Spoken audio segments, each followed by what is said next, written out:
Hi everyone, my name is Catherine Martin.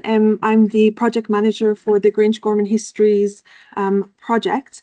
So I'm going to outline a bit about the history of Grangegorman for those of you who don't know the project, and then what we can offer in terms of resources. So first, maybe just to give a bit of context about Grangegorman itself. Grangegorman is an area of 73 acres in Dublin's North Inner City. You can see there it's between Phibsborough, Stoneybatter, just north of Smithfield, and kind of bordered with the North Circular Road there. Grangegorman saw the development of three very significant institutions on its site from the late 1700s. The first was the North Dublin Workhouse, built in 1773. The building has since largely been knocked down, but there's a few remnants of that building remaining. And with the establishment of the workhouse there, a whole range of institutions built up around it. The Richmond Asylum was built in 1814. It was the first asylum ever to be built in Ireland and the largest in Dublin. And over 20,000 people passed through this asylum, not only from Dublin, but from across Ireland. And then beside that was built the Richmond Penitentiary in 1816. Now known as the Richmond Clock Tower, best known for being the first female-only prison in Britain and Ireland, and also being a transport depot for female convicts and their children transported to Van Diemen's Land. So Grangegorman formed part of a wider Dublin 7 institutional quarter, where these institutions very much worked as an ecosystem, people moving in between and among these various institutions. And most recently, you may know Grangegorman has become, particularly in recent memory, synonymous with the psychiatric hospital. We get a lot of people saying, "My mother told me if you don't behave, we'll send you to the Gorman." You know, it's very alive in popular memory still to this day. So as I mentioned, tens of thousands of people passed through these institutions in the late 18th, 19th, and 20th century. And so this site has very much forged connections nationally, but also internationally. Until the closure of the workhouse and prison in the early 20th century, and then the long decline of the hospital from the 1980s until it eventually closed in 2013. The area of Grangegorman largely fell into dereliction until the 2005 Grangegorman Development Act was passed, and this set out a very detailed plan for the redevelopment of the site with the aim of reintegrating it back into Dublin City as a new health, education and community campus. And if any of you have seen all the many ads actually around for the new TU Dublin Grangegorman campus, that's where it now sits. It uses these original buildings of the hospital and of the penitentiary. And as part of the Act, and along with the strategic plan, the Grangegorman Development Agency, which is a state-run agency that's developing the site, made provision for the development of historical research into the site. And so in many ways, Grangegorman is a microcosm of Irish life through the life of these institutions, and it offers a very accessible route into themes of institutionalization, incarceration, the treatment of mental ill health, and kind of that aspect of social history in Ireland. So as a project, we were established in 2019. We have 7 key partners which bring all their expertise to our projects. This includes the Grangegorman Development Agency, of course ourselves, the Royal Irish Academy, the National Archives, Dublin City Council, TU Dublin, the university there, as well as the HSC and local communities as well. And really a strength of the project is that we have very close relationships with a wealth of experience and expertise that our partners bring to researching and understanding this project. It was conceived very much as a public history project, so a strong emphasis on public engagement. And so through our work, we aim to uncover, catalogue and commemorate this very eventful history of this site. And so one of the key ways that we do this is through publishing research on our website. And I've just took a little screenshot there of our website with some of the pieces of research that we've done. Being a public history project, we aim for these to be accessible, succinct, and clear pieces of research are on the kind of really interesting parts of both the site and the surrounding areas. You can see there one in the Dublin cattle market, and as well as the Richmond War Hospital, that cared for shell-shocked soldiers coming back from the First World War. And they often have both the local and the national significance as well. We also host a range of podcasts on similar topics to our research work for those who prefer to listen to the research. We host a number of videos which use from our panel of expertise to use Grangegorman as example of the changes in treating mental ill health, the change of language around that, and the change in care as well. And as Turlough mentioned, we also have a Grangegorman Live series where we profile many of the significant political but also medical figures that pass through Grangegorman. We not only have resources on our website, but I thought I would look forward to some of the resources that we have coming this year, which is particularly aimed to be accessible to a younger audience, and that tells the stories of the institutions and the people that live there and work there in Grangegorman. So in 2023, we issued a public call asking people to respond to the Grangegorman site in a range of artistic or research outputs, and these will be coming to fruition in 2025. So in the end of next month, we have a trio of podcasts about looking specifically at 3 different women who lived and were subject to, in many ways, the institutions of Grangegorman. And so we have Sylvia Cullen is releasing this trio of podcasts, which should be, she's worked very closely with the local schools in Wexford actually to produce these, and so it should be a really interesting way to engage with those particular stories. We also have a book of poetry coming out written by a local poet, Leanne O'Hara. She used a range of historical sources from the hospital. Grangegorman has actually the best kept records of any hospital in Europe. So there's a huge wealth of both archives and artifact materials coming from the hospital specifically that are held in the National Archives and also in the Royal College of Physicians as well. And she used these to write her reflections about patients' experience and incarceration in general of asylums in Ireland. One particular aspect of the history, which is unique to Grangegorman but makes its links nationally and also internationally, having close links with Irish descendants in Tasmania, is that of convict transportation. So in the period of 1837 to 1853, across Ireland, women who were convicted of crimes and sentenced to be transported for those crimes came from local county jails all through Grangegorman.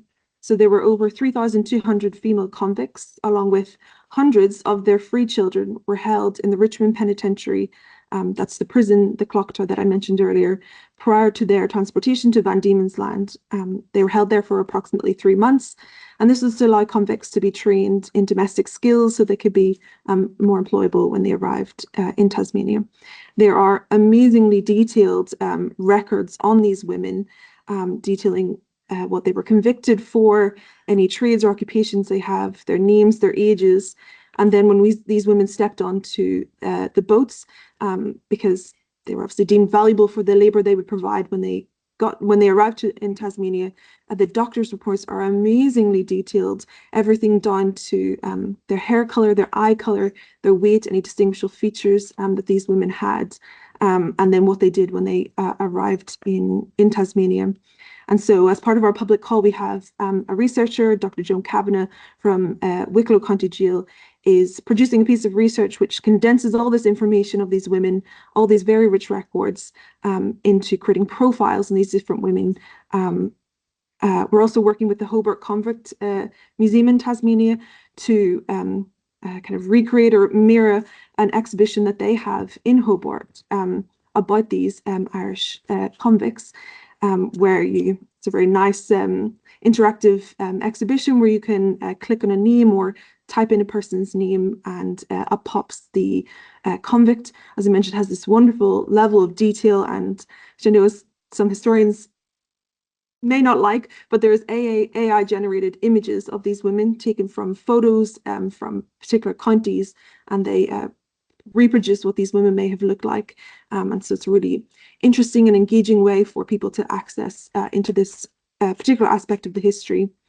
And we've also worked with Tasmanian artist Christine Henry, who's a project where she's creating over 15,000 unique bonnets, which reflect the name and the ship of particular women who were transported. This is from Britain and Ireland to Tasmania.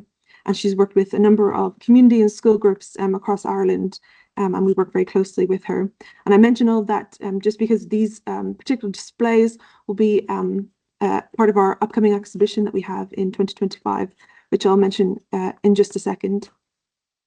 As part of our public engagement, we also host walking tours. I'm not sure how relevant this may be for your work, but I thought I would mention it just as one of the, we have certainly found the best way to engage people in this history is to allow people to walk around and to tangibly see it and experience it for themselves.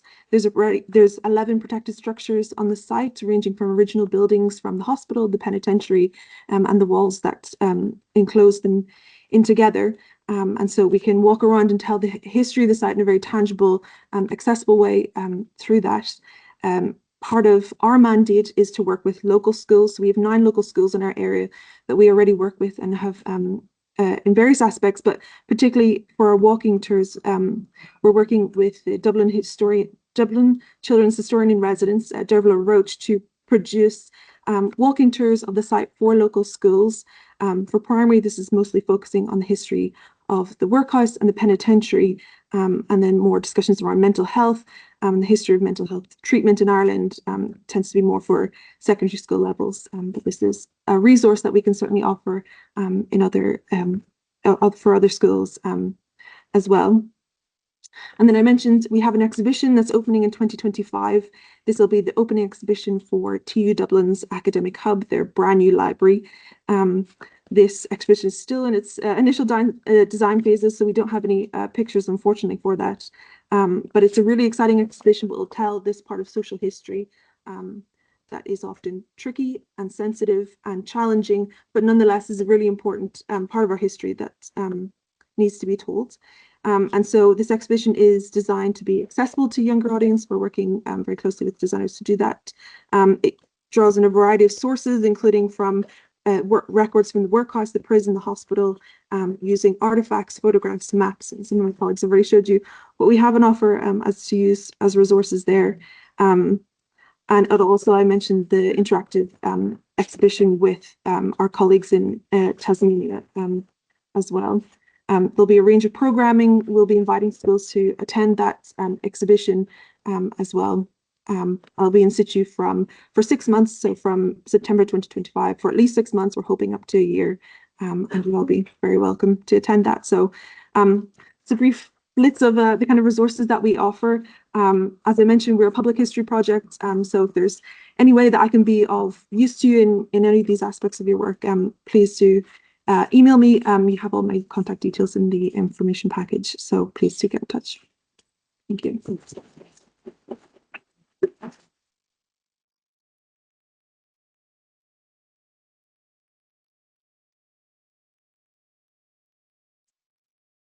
Yes.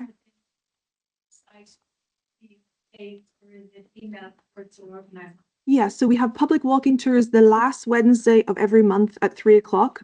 Anyone is very welcome to join. So we're having it starting this month. So 3 o'clock the last Wednesday, and we meet at the Clock Tower building. Those are generally for, just the general public.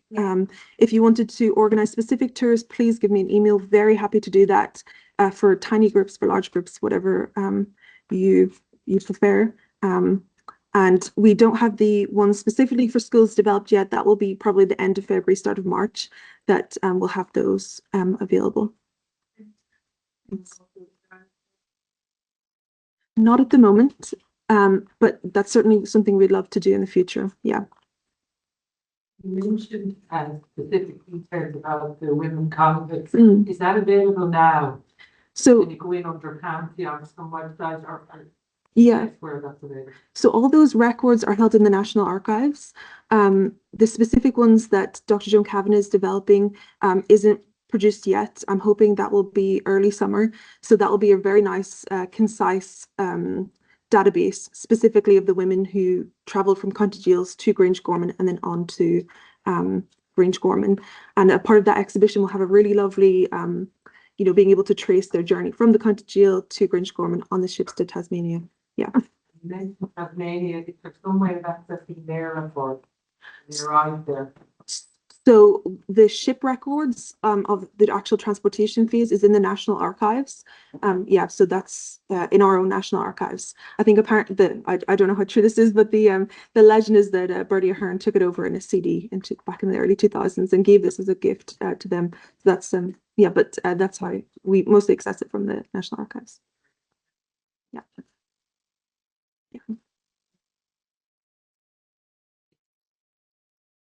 Yeah.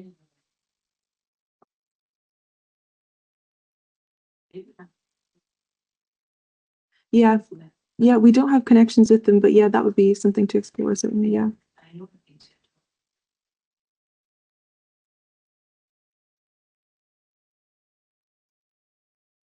Mhm. Details, primary information, and now we're not on particular time. Yeah. Yeah. Yeah. Yeah. Thank you. Yeah. Yeah. Thank you.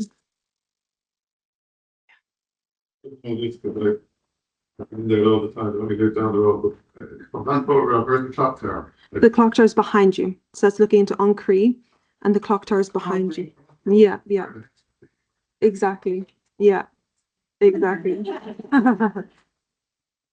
Yes. Yeah. And actually, Elizabeth Fry has a lot of connections there because of this female person. So they actually do have also cells still that you can go down and see down in their basement. And that when you get in, you can go down and see. If you want to get the Dublin Part 3, you can see it.